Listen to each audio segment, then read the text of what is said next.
we had a baby boom out there on the plaza. We're back on this Saturday morning, November 8th, 2003. A nice crowd outside Studio 1A and a nice fall morning in Midtown Manhattan. They're all appropriately bundled up. Good to see all of them out here.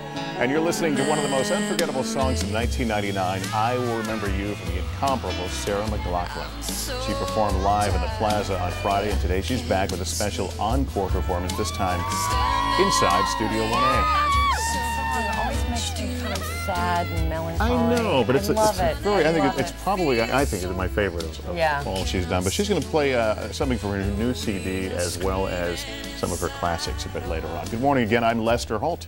And I'm Campbell Brown. And also in this half hour, one of the hottest cars on the road today. Even if you can only afford to look at it, will help the Porsche 911 celebrate a big anniversary. The curvy sports car is turning 40, but it doesn't look a day over 25. We'll have more on that, as well as how the Porsche has come to be such a legend in the automotive world over the past century. That's my favorite right there. That's the all boys fantasize about Porsches. That was the one. That one was only sold in America. Really? Only a handful of them were sold. But I could go on now, but let's wait. It really is a beautiful car. I don't even like cars, and it's a nice looking car. Okay, and still to come this morning, Porsches on the Plaza. We're going to tell you about the big milestone this sports car classic is celebrating. And a little later on, a German company known for its small cars is celebrating a big anniversary. The Porsche 911 has turned 40, and the new book, Porsche, The Road from Zuffenhausen, covers more than a century of Porsche design and engineering. Dennis Adler is the author and the editor-in-chief of Car Collector magazine. Dennis, good to have you here. Glad to be here. First of all, did I pronounce it right? Is it Porsche or Porsche? It's Porsche. It is Porsche. Porsche. Now, you can do people do it either way. Porsche is correct. In reading your book, something I had never known, that the Porsche was actually born from the VW. Tell me about the Volkswagen connection, the bug. Exactly. The original design for the Porsche evolved out of the Volkswagen. Ferdinand Porsche was one of the great designers in Germany from about 1900 on. And right before World War II, he designed the Volkswagen.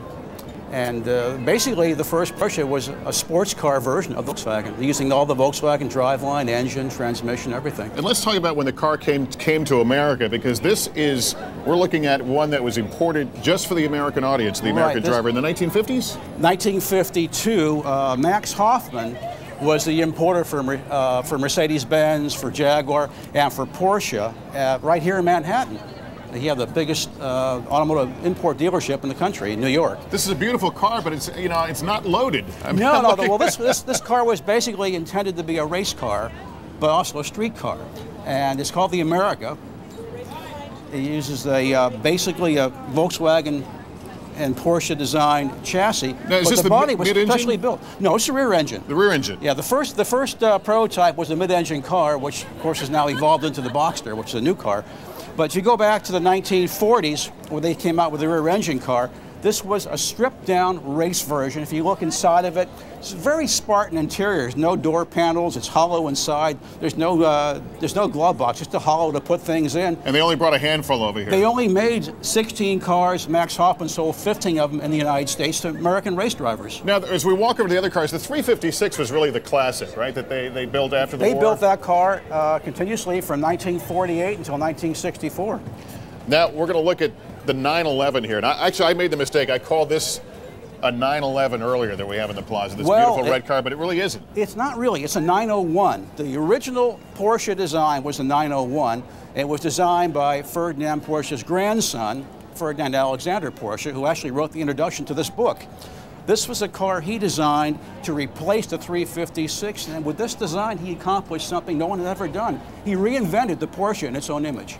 Even though it's a different car, you can recognize it from a 356 to the 911. It's still a Porsche. You can't mistake it for anything else. I was going to say, the line has not really changed over the years, and they made almost this identical car for years and years. Well, they've been doing this body design for 40 years. The prototype, of course, is unusual. They had some ideas that didn't work. The sunroof opens down and goes forward, which didn't really turn out to be a good idea. The interior is totally different than the production cars. Let's talk about the roots of Porsche as a racing car company. Are they still building race cars? And tell me about this one. They still race. Porsche has won more races than any other automaker in the world.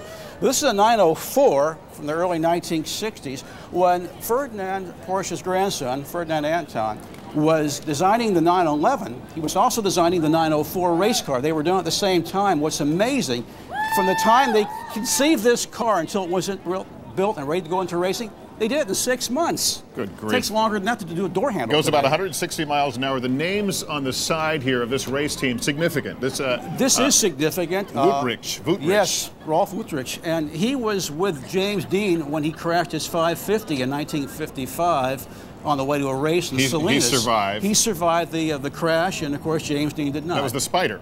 Right. That was the Porsche Spider. All right, let's move over to modern day Porsches right Very now. modern. I've decided this is the one I want. If I can just scrape up what, 100,000? Yeah, this is about $100,000. This is a it's a 2004. Would you mind if I? Oh, sure. Why we talk if I just? I think the keys slip are in here. Well, yeah, they got the plaza blocked off. Right. Tell me, has the Porsche driver changed at all over the years? Not really. If you look.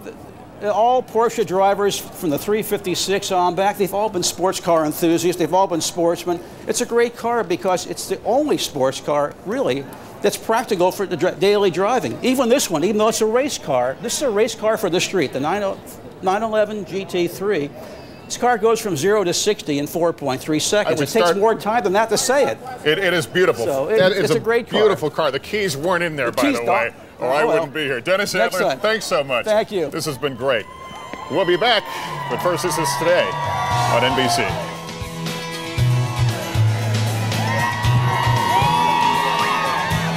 Daycare. Well, I was out there with those Porsches, nice, and now I'm suffering a midlife crisis. Oh no. Yeah, I think it's, you know what, it may be that time of my life. I'm 44. Isn't that when guys generally pull the trigger and buy something like this? I think you need one. My husband's not even 44, and he's going on and on and on about a Porsche lately. And I'm thinking, what? I mean, is that a sexy car or what? Yeah. That was everything. Right? You know, as we're doing this segment, Don, our producer, says, go ahead and start it up. So I'm actually fumbling while I was doing the interview. I'm fumbling, and there was no key in the ignition, because I would have. Oh, that was mean. In fact, I might have gone a few feet in it just for the heck of it. You would have been out of here. Yeah, but what happened to Lester? 100 what do you say, 0 to 60 in 4.6 seconds? I don't know why you would need to. You could never do that in New York. Well, now, what is that car? Cab drivers that do it all the time. I know. If you painted it yellow, you could go from 0 to 60 in 2 seconds. Now, what does that car go for? About 100,000. Yeah. And they were explaining to me, I didn't quite understand this because I don't know a lot about the mechanics of cars, but there was something about the brakes. Was it carbon? What was the word he used? Were you out there, Mark? They're composite. It's composite, that's what he said. And you'll see the yellow part there in the wheel? Yeah. That's something very special and very expensive. Like that boot thing that they put on your car. You're right. It's the yellow they put it on the outside. Don't go anywhere. The one time I drove a friend's and just let it rip. I mean, you just let out this primal scream, I think. I mean, there's something in you that just comes out. No, that scream was actually the siren behind it. Yeah, a lot of people think it's the car. It's actually the siren. We'll be back.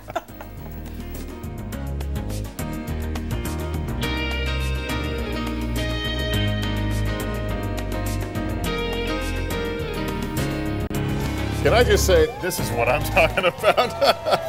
Coming up tomorrow on Today, we begin a special series on living legends, a conversation with the legendary comic Sid Caesar.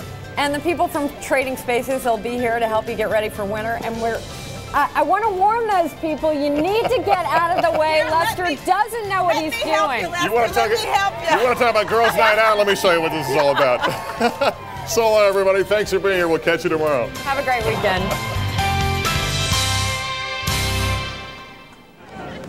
This has been a presentation of NBC News. More Americans watch NBC News than any other news organization in the world.